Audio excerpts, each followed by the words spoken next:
नमो नमः. आज आपण श्री सिद्धांत शिखामणीतील लिंग महात्म्य स्थल हे स्थल पाहणार आहोत.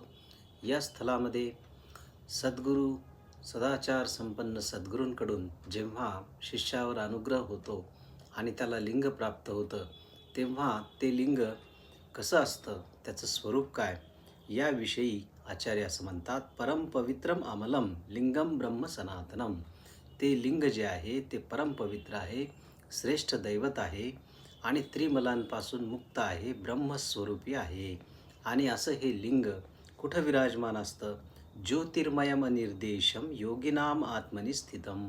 असं हे शिवलिंग जेव्हा साधक सद्गुरूंनी सांगितलेल्या मार्गाने मार्गक्रमण करतो, इष्टलिंग आराधना करतो, प्राणलिंग आराधना करतो, भावलिंग आराधना करतो, तेव्हा त्याच्या हृदयामध्ये ज्योतिर्मय स्वरूपामध्ये ते प्रकाशमान होतं किंवा त्याचा साक्षात्कार त्याला होत असतो. असं हे लिंग जे आहे त्याचं स्वरूप प्रतिपादन करत असताना आचार्य असं म्हणतात. पीठिका परमाशक्ती ही लिंगम साक्षात परशिवः शिवशक्ती समायोगम विश्वम लिंगम तदुच्यते. याला विश्वलिंग अशी संज्ञा आचार्यांनी दिली. पीठिका परमाशक्ती ही जी परमक्रियाशक्ती आहे ती याची या लिंगाची पीठिका होय. लिंगम साक्षात परशिव, आणि जे लिंग आहे ते साक्षात परम शिव आहे. असं शिवशक्ती समायोगम, अशा या शिव आणि शक्तीच्या संयोगानेच विश्वम लिंगम तदुच्यते, त्याला विश्वलिंग अशी संज्ञा किंवा असं नामाविधान प्राप्त होतं.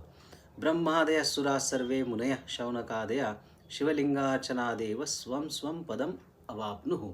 या ठिकाणी शास्त्र असं प्रमाण देतं की ब्रह्मा, विष्णू किंवा आदी जे मुनी आहेत, जे ऋषी आहेत, जे देवता आहेत, जे सर्व श्रेष्ठ असे साधक आहेत, त्यांनीसुद्धा स्वतःचं स्थान हे या शिवलिंगाची आराधना करूनच प्राप्त केलेलं आहे.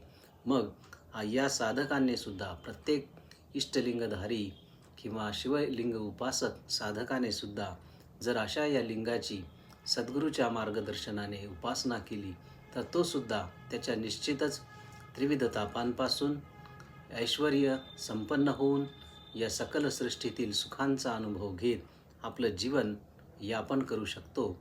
अशी या ठिकाणी या लिंग महात्म्य स्थलामध्ये लिंगाचे महत्त्व आचार्यांनी प्रतिपादन केलेले आपल्याला पाहाव्यास मिळते.